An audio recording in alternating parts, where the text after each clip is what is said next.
warahmatullahi wabarakatuh. Perkenalkan, saya Eni Yudhisa. Di sini saya akan menjelaskan tentang integumen, pengertian, dan patofisiologi. Dilanjutkan dengan Feni. Perkenalkan, nama saya Feni Wadani. Di sini saya akan menjelaskan kasus sistem muskuloskeletal dan kasus integumen. Di sini saya akan menjelaskan tentang infeksi saluran pernafasan, patofisiologi dan lain-lain yang akan dilanjutkan oleh fungsi. Baiklah, saya Nisbetianti. Di sini saya akan menjelaskan tentang kasus sistem perkembangan. Perkenalkan, nama saya Dian Utari. Di sini saya akan menjelaskan tentang pengertian sistem neurologi, patofisiologi, dan etiologi. Saya menjelaskan tentang sistem muskuloskeletal seperti pengertian, faktor, dan jenis. Perkenalkan, nama saya Dina Sapri. Di sini saya akan menyebutkan dampak kebutuhan dasar manusia dan kasus neurologi. Gangguan sistem integumen pada anak didefinisikan sebagai kondisi fisiologi salah satu lebih berstruktur kulit dan hilang banyak, ditandai oleh perubahan morfologi, fungsi, atau struktur kulit.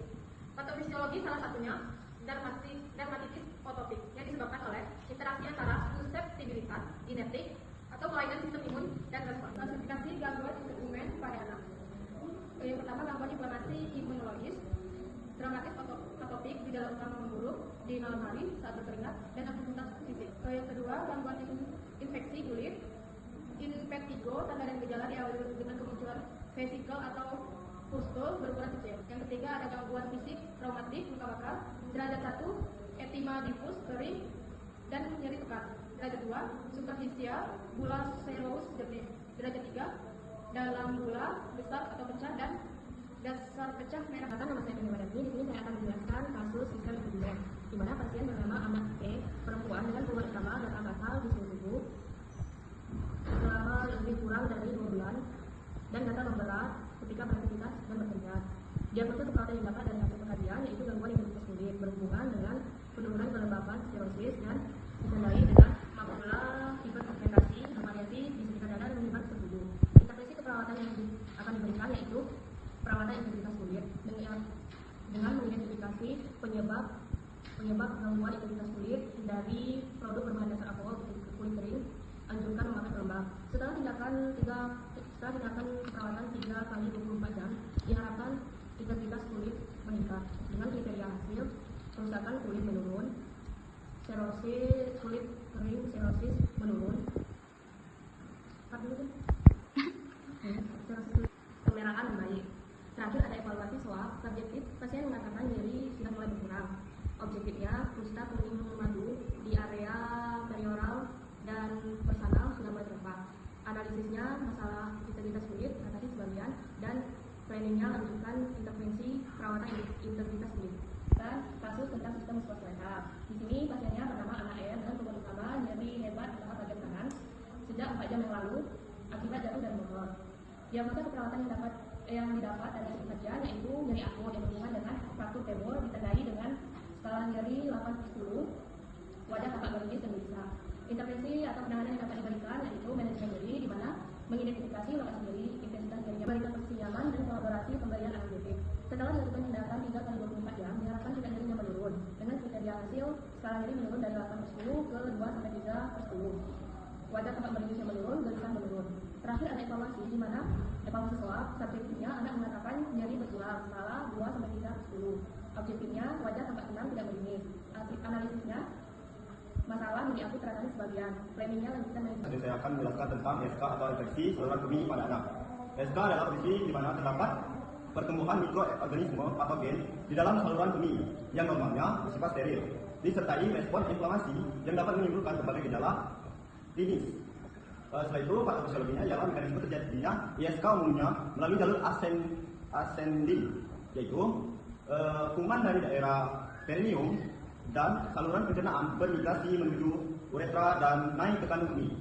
Setelah itu, manifestasi klinis ISK pada anak sangat bervariasi, tergantung usia dan lokasi infeksi. Pada neonatus dan bayi, gejala bersifat tidak spesifik seperti demam tanpa fokus yang jelas, instabilitas,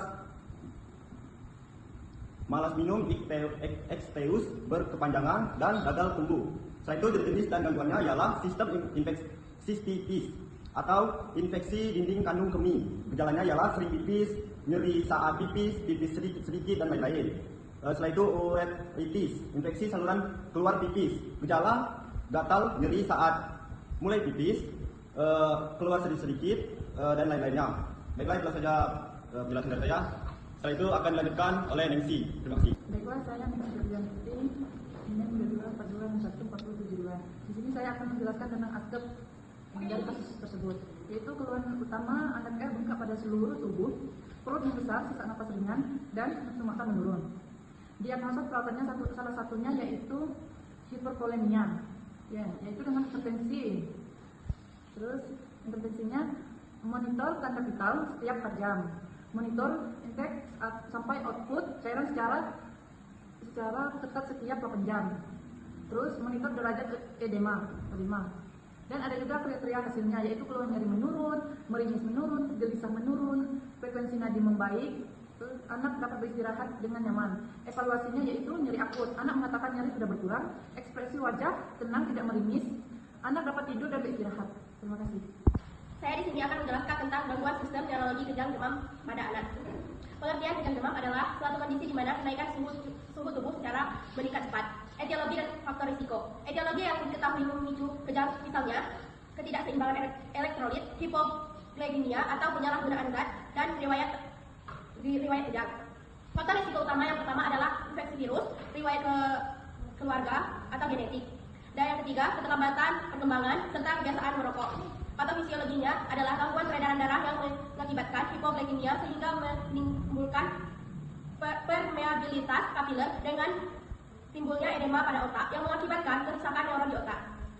Assalamualaikum, saya Salian akan menjelaskan tentang konsep gangguan sistem muskuloskeletal pada anak. Definisi, pada anak-anak sistem muskuloskeletal memiliki karakteristik yang berbeda dibandingkan orang dewasa. Proses patofisiologi umumnya, patofisiologi secara umum contohnya ketika terjadi faktor misalnya periosteum yang robek memicu respon inflamasi akut yang ditandai dengan pelepasan sitokin proinflamasi. Jenis-jenis gangguannya adalah fraktur pada anak. Fraktur atau patah tulang pada anak memiliki karakteristik yang unik dibandingkan fraktur pada dewasa. Yang kedua, artritis juvenile adopathic merupakan kelompok penyakit rematik kronis yang asetnya terjadi sebelum usia 16 tahun. Adalah di sini saya akan menyebutkan dampak kebutuhan dasar manusia yang pertama pada sistem neurologi, yaitu kebutuhan oksigen, kebutuhan aman dan nyaman, kebutuhan nutrisi dan cairan, dan kebutuhan istirahat dan tidur. Yang kedua pada sistem muskuloskeletal, yang pertama kebutuhan fisiologis aktivitas atau tidur, kebutuhan rasa aman, kebutuhan sosial dan pendidikan, kebutuhan harga diri dan citra tubuh. Selanjutnya pada sistem pertumbuhan, yang pertama oksigenasi, yang kedua nutrisi dan cairan, eliminasi, aktivitas dan tidur, dan aman dan nyaman. Yang keenam, psikososial. Selanjutnya pada sistem intergumen, yang pertama tidur dan istirahat, kedua rasa nyaman, ketiga bermain dan produktif, keempat memilih pakaian, kelima keamanan kulit dan integritas. Assalamualaikum warahmatullahi wabarakatuh. Perkenalkan, nama saya Usma Fatimah. Di sini saya akan menyampaikan kasus neurologi. Anak A, keluhan utama anak mengalami kejang satu kali selama kurang lebih 10 menit. Anak kaku dan tidak sadar. Diagnosa hipertermia berhubungan dengan peningkatan laju metabolisme atau akibat proses infeksi. Intervensi, monitor suhu tubuh, monitor pengeluaran urin, lepaskan pakaian yang ketat, anjurkan tirah, baring, total setelah dilakukan tindakan keperawatan selama 3 kali 24 jam. Diharapkan termodulasi membaik dengan kriteria hasil, kejang menurun, skala 5 suhu tubuh membaik, kulit merah menurun. Terakhir, evaluasi SOAP. Subjek, ibu mengatakan demam anaknya sudah mulai turun, suhu tubuh 37,9 derajat Celcius. Hipertermia teratasi sebagian. Lanjutkan intervensi manajemen hipertermia.